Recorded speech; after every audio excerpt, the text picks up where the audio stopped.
안녕하십니까, 한영찬입니다. 이번 영상은 초핵심 정리 6번째 영상이고요. 소유권에 관한 부분을 정리해 보도록 하겠습니다. 일단 소유권에서 상린관계에서 첫 번째 중요한 것이 주의 토지 통행권이죠. 자, 주의 토지 통행권이란 것은 뭐냐면 공로로 출입하는 것이 불가능하거나 또는 과다한 비용이 들 때 말 그대로 주의 토지를 남의 땅을 통행할 수 있는 권리를 우리가 주의 토지 통행권이라고 해요. 그래서 이 기본적 개념에서 우리가 뭘 할 수 있냐면 토지 소유자는 못 다니게 뭐 할 수 없죠? 막을 수가 없고요.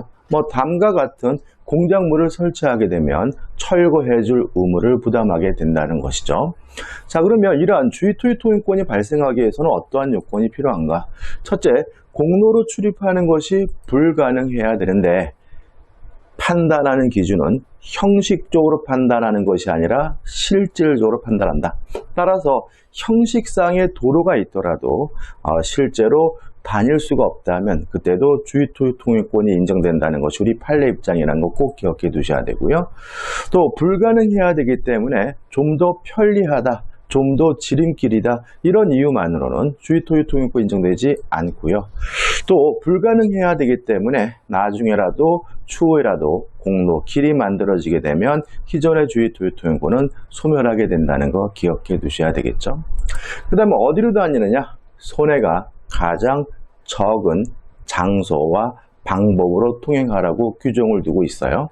자, 근데 문제는 장소와 방법에 대해서는 손해가 가장 적은이라는 추상적 개념을 도입하고 있지만 도로폭 범위에 대해서는 아무런 규정이 없거든요. 자, 우리 판례는 도로폭 범위에 대해서는 현재의 토지 용도를 기준으로 실질적으로 결정된다라고 판단하고 있습니다.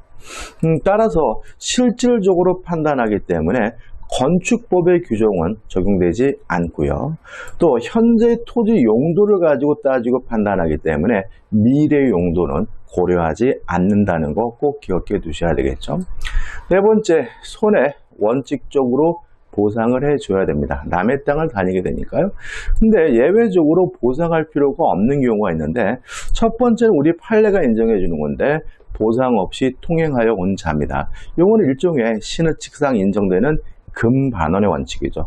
그동안 수년 동안 보상 없이 통행하여 온 사람에게는 새삼스럽게 보상을 청구할 수 없다라고 판시하고 있음을 주의하시기 바라고요. 두 번째는 우리 민법이죠. 분할 또는 일부 양도로 맹지가 된 경우에는 그때는 보상할 필요가 없고요. 특별히 이러한 경우는 우리가 무상주의 토지 통행권이라고 합니다.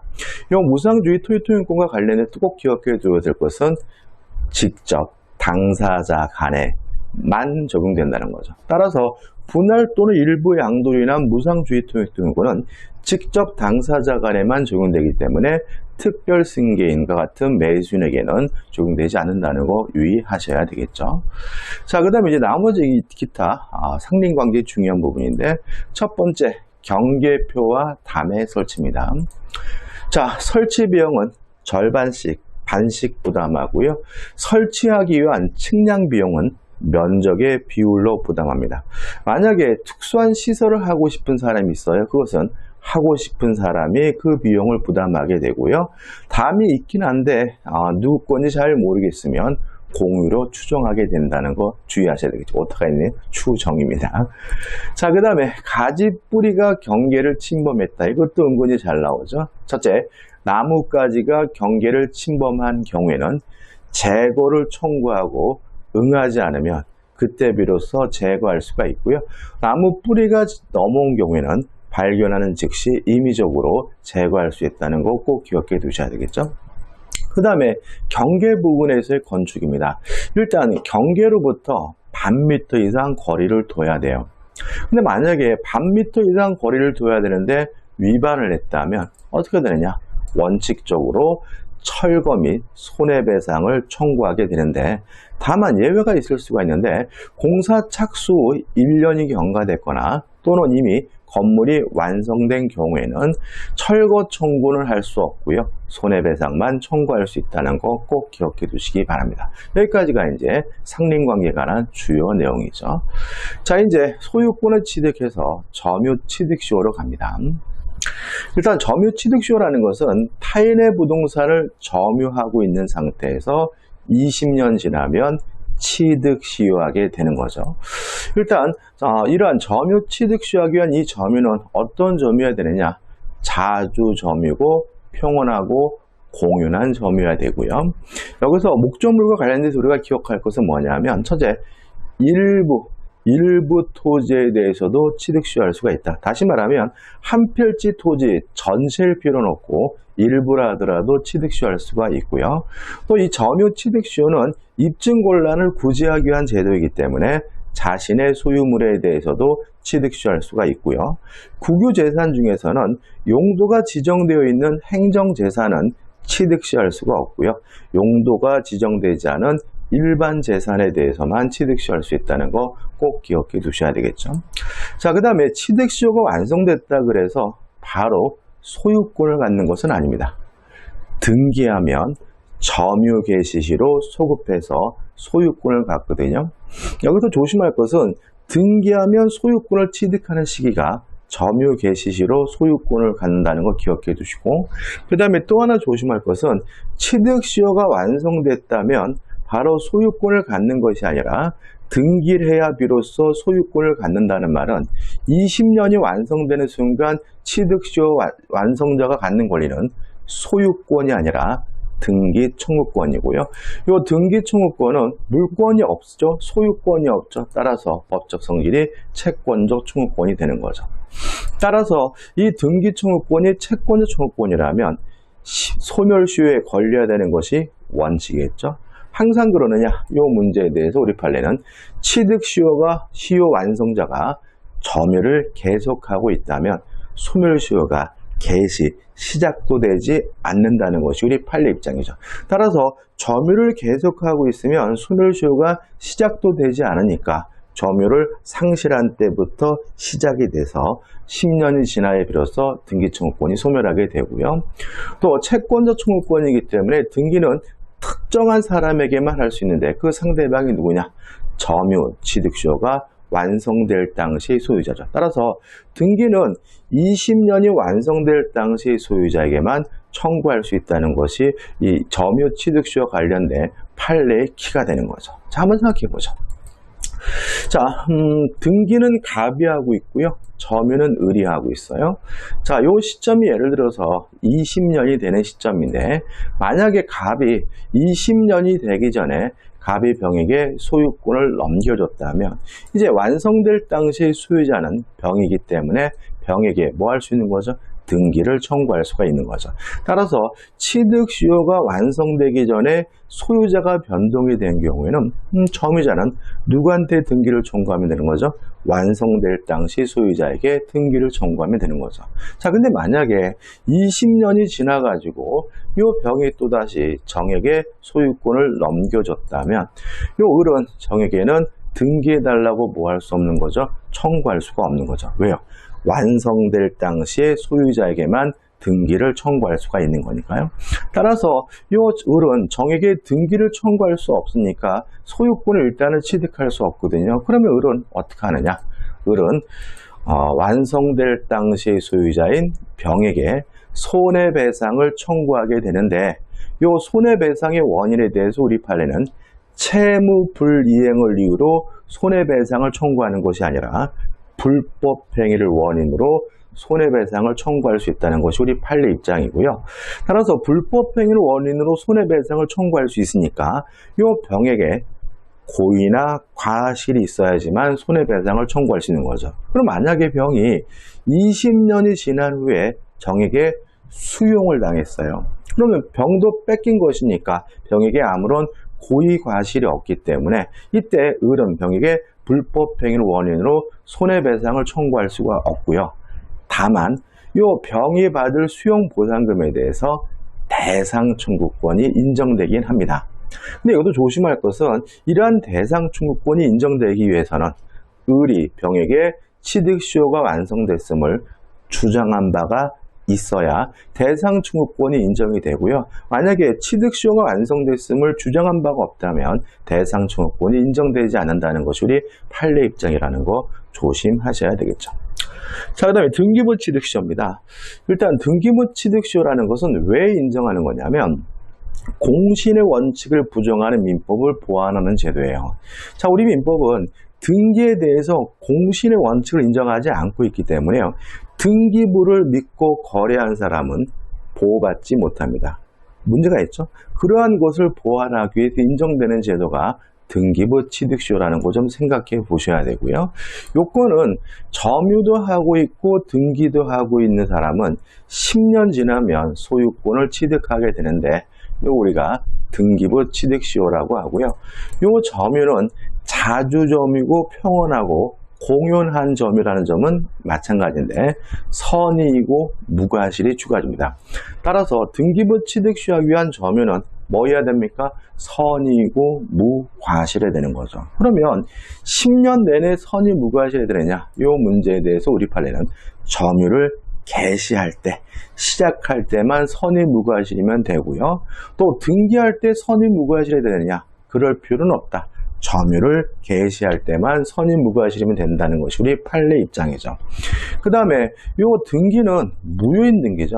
다시 말하면 점유를 하고 등기를 하고 있는데 소유권이 없으니까 10년 지나야 비로소 소유권을 취득한다는 얘기잖아요. 따라서 이 등기는 무효인 등기를 말합니다. 왜 무효인지 이유는 묻지 않아요. 그것이 반사회적에서 무효든 불공정에서 무효든 서류가 위조가 돼서 무효든 따지진 않는데 요 중에서 제외되는 게 있다. 다시 말하면 무효인 후보전 등기를 기반으로 해서는 등기부 취득시효할 수 없다는 거 꼭 기억해 두셔야 되고요.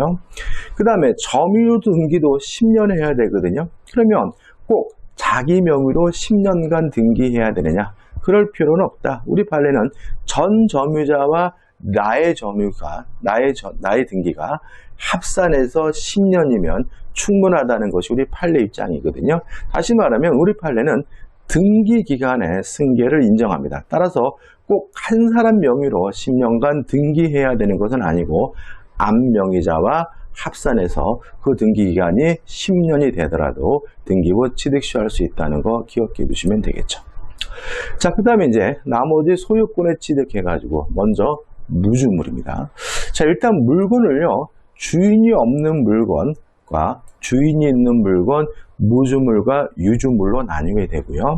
만약에 무주물이 부동산이면 그것은 국가 소유가 됩니다. 다시 말하면 부동산은 무주물이면 국가 소유인 것이지 선점의 대상이 되지 않는 거죠. 이에 말해서 만약에 무주물이 동산이면 먼저 잡는 사람이 소유권을 갖게 되는데 이거 우리가 선점이라고 하는 거죠. 그 다음에 주인이 있는 물건 유주물을 유실물과 매장물로 나뉘고요. 일단 개념은 발견이 용이한 상태에 있는 유실물을 유주물을 유실물이라고 하고 발견이 곤란한 상태에 놓여 있는 유주물을 매장물이라고 하고요. 소유자를 찾아주기 위해서 일단 유실물은 6개월간 공고를 하고요. 매장물은 1년간 공고를 하고 그래도 소유자가 나타나지 않으면 습득자나 발견자가 소유권을 취득하게 되는 거죠. 여기도 좀 추가할 게 있어요. 일단 선점하기 위해서는 점유를 취득해야 되는데 그 점유는 소유의 의사가 있는 자주점유여야 합니다. 유실물의 경우에도 습득한다, 점유를 취득해야 되는데 유실물 습득했다는 이유로 소유권을 취득하기 위해서는 자주점유일 필요는 없어요. 예를 들어서 제가 지하철역에서 지갑을 습득했어요. 주웠어요. 점유를 취득했죠. 근데 제가 어떤 의사를 가지고 있냐면 이거 주인 찾아줘야지 라는 의사를 가지고 있다면 저는 소유의 의사가 없는 것이니까 자주점유가 아니라 타주점유죠. 그래도 6개월간 공고를 했는데도 불구하고 소유자가 나타나지 않는다면 제가 소유권을 갖기 때문에 점유를 취득하면 되고 자주점유일 필요는 없는 거죠. 이에 반해서 매장물은 발견입니다. 발견이죠. 발견이란 말은 점유를 취득할 필요가 없다는 의미가 됨을 주의하시기 바랍니다. 그 다음에 이제 부합입니다. 자, 부합이라는 것은 뭐냐면 물건끼리 결합이 돼가지고 분리할 수 없어요. 분리하게 되면 과다한 비용이 들어요. 그럴 때 이 달라붙은 물건의 소유자를 결정하는 것을 우리가 부합이라고 하는데, 만약에 부동산과 동산이 결합이 돼서 떨어지질 않으면 부동산 소유자가 달라붙은 물건의 소유권을 갖고요. 동산과 동산이 달라붙어서 떨어지질 않으면 원칙적으로 두 물건 중에서 주된 물건의 소유자가 소유권을 갖습니다. 다만 예외가 있는데, 만약에 이 달라붙은 물건의 주종을 구별할 수가 없다면 부합 당시 가액의 비율로 공유합니다. 여기서 시험이 나올 때는 원칙과 예외를 바꿔서 내는 경우가 있어요. 다시 말하면 가액의 비율로 공유하는 것은 원칙이 아니라 예외이기 때문에 주종을 구별할 수가 없는 경우라는 전제가 꼭 나와야 되고요. 또 두 번째는 언제 가액이냐면 부합 당시의 가액의 비율로 공유하게 된다는 것도 기억해 두시기 바랍니다. 그 다음에 토지와 수목이죠. 남의 땅에다 나무를 심었습니다. 그러면 원칙적으로 부합하기 때문에 그 나무는, 수목은 토지 소유자 거가 돼요. 항상 그러느냐? 이 문제에 대해서 만약에 남의 땅에다가 나무를 심을 수 있는 권원이 존재한다면 그때는 뭐 하지 않죠? 부합하지 않으므로 나무를 심은 사람 거가 된다는 거 기억해 두시기 바라고요. 죄송합니다. 그 다음에 부동산과 부동산이죠. 일반적으로 부동산과 부동산이 결합하는 경우는 중축되는 경우를 생각해 보면 되는데 원칙적으로 부합이 돼요. 그래서 중축된 부분은 원래 그 부동산 소유자가 소유권을 취득하는 것이 원칙이죠. 항상 그러느냐? 이 문제에 대해서 우리 법은 구조상, 이용상 독립성이 있으면 부합되지 않는다라고 판시하고 있습니다. 따라서 만약에 임차인이 임대인 소유 건물을 증축하면 원칙적으로 부합하기 때문에 임대인 소유가 되는데, 만약에 증축된 부분이 구조상, 이용상 독립성이 있으면 부합하지 않기 때문에 임차인 소유가 되는 거죠. 그 다음에 토지와 농작물이죠. 부합되지 않습니다. 여기서 조심할 것은 뭐냐면 남의 땅에다가 무단으로 경작했더라도 부합되지 않아서 경작자 거가 되는 거니까 이 경작자에게 권한 필요가 없고요. 또 부합되지 않기 위해서 명인 방법도 요구하지 않습니다. 따라서 무단으로 경작을 했던, 아니면 명인 방법을 갖추지 않았던 따지지 않고 농작물은 토지 소유자 거가 아니라 경작자 거가 된다는 것이 우리 판례 입장이라는 거 꼭 기억해 두셔야 되겠죠. 자, 이제 공동소유로 들어갑니다. 일단 공동소유에서 박스를 좀 기억해 두셔야 되겠죠. 자, 개념부터 생각해 보자고. 자, 조합은 뭐냐면, 합유가 뭐냐면 조합의 소유 형태가 합이에요. 동업자 같은 조합의 소유 형태가 합이고요. 교회나 종중과 같은 법인 아닌 사단의 소유 형태가 총이고, 두 가지를 제외한 나머지 모든 공동소유는 다 뭐가 되죠? 공유가 된다. 이렇게 기억하면 되고, 그 다음에 특징인데 지분이 있느냐? 공유 물론 지분이 있고요. 합유 지분이 있지만 총유는 지분이 없다. 그래서 총유의 가장 중요한 특징은 뭐가 없다는 얘기죠? 지분이 없다는 거니까 꼭 기억해 두시기 바라고, 그 다음에 지분을 처분할 수 있느냐? 공유는 자유롭게 처분할 수 있지만 합유 지분을 처분하기 위해서는 합유자 전원의 동의가 필요하고요. 자, 지분이 상속이 되느냐? 물론 공유는 지분이 상속이 됩니다. 그렇지만 합유 지분은 상속되지 않는다는 것이 우리 판례 입장이고요. 또 공유물에 대해서 분할을 자유롭게 할 수 있는데 반해서 합의는 분할할 수 없다는 거 주의하셔야 되겠죠. 그 다음에 총유는 아예 지분 자체가 없는 경우니까 지분을 처분한다, 상속한다, 분할한다는 것은 아예 논리적으로 문제되지 않음을 주의하시기 바랍니다. 그 다음에 목적물에 관한 부분인데, 목적물에 관한 보존행위는 공유든 합의든 단독으로 하고요. 목적물에 관한 이용 계량행위는 공유든 합의든 지분의 과반수로 한다. 이렇게 기억하시면 되고, 처분 변경은 공유든 합의든 전원의 동의죠. 그 다음에 총유는 이러한 목적물에 관한 모든 사항을 사원총회 결의를 통해서 합니다. 특히 총유물에 관한 보존행위도 단독으로 하는 것이 아니라 사원총회 결의로 한다는 거 꼭 기억해 두셔야 되겠죠. 일단 이 표가 머릿속에 들어와 있어야 공동소유에 관한 문제를 풀 수가 있겠죠. 자, 이제 특징입니다. 공유지분입니다. 자, 우리 판례는 공유지분이란 소유권의 일부지만 목적물에 대해서는 전부에 대한 권리다. 다시 말하면 공유라는 것은 물건을 나눠 가지고 있는 것이 아니라 소유권을 나눠 가지고 있는 거다. 그래서 지분이 내가 30%다 그러면 소유권에 대해서 30%를 가지고 있는 거고, 그 토지, 목적물에 대해서는 전부에 대한 권리라는 것이 이 공유지분의 가장 중요한 개념적 특징입니다. 따라서 만약에 부당이득 반환을 청구하거나 손해배상을 청구할 때는 지분 범위 내에서만 청구하게 되죠. 왜요? 공유지분은 소유권에 대해서는 일부니까요. 그렇지만 목적물에 대해서는 전부에 대한 권리니까 반환 청구 및 방해 배제를 청구할 때는 그때는 전부에 대해서 청구하게 되는 거죠. 왜냐하면 공유지분은 목적물에 대해서는 전부에 대한 권리죠. 그 다음에 지분 위에 설정된 저당권이에요. 그럼 이 저당권은 소유권에 대해서는 일부에 대해서만 설정이 되지만 목적물에 대해서는 전부에 대해서 설정이 된다는 거죠. 따라서 이 지분 위에 설정된 저당권은 목적물의 전부에 대해서 설정되어 있는 상태이기 때문에 후에 이루어지는 공유물의 분할로부터 영향을 받지 않는다는 것도 주의하시기 바랍니다. 자, 이제 여기서 이거 가지고 우리가 좀 사례를 좀 분석해 봐야 돼요. 자, 첫 번째 사례. 갑의 공유 지분이 2분의 1, 을의 공유 지분이 2분의 1입니다. 자, 이런 상태인데 제3자가 점유하고 있고 불법으로 등기하고 있어요. 그러면 이때 결론은 갑 또는 을은 단독으로 전부 반환 및 말소 청구, 손해배상 및 부당이득은 2분의 1만 청구하는 거다. 왜냐하면 공유지분은 소유권에 대해서는 일부고 목적물에 대해서는 전부에 대한 권리니까요.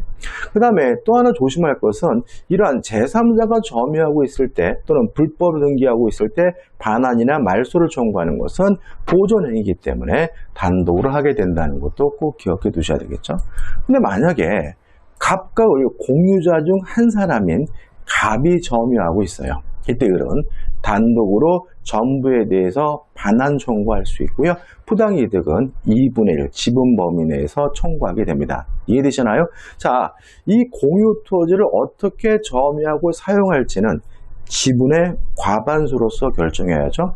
근데 갑의 지분은 2분의 1 과반수에 미달되어 있죠. 따라서 갑이 혼자 사용하겠다 또는 아니면 일부만 사용하겠다라고 결정할 수가 없으니까 을의 공유 지분을 침해하는 거예요.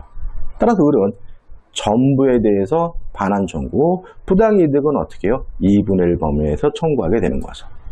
그 다음 두 번째, 갑의 지분이 3분의 1이고 을이 3분의 1이에요.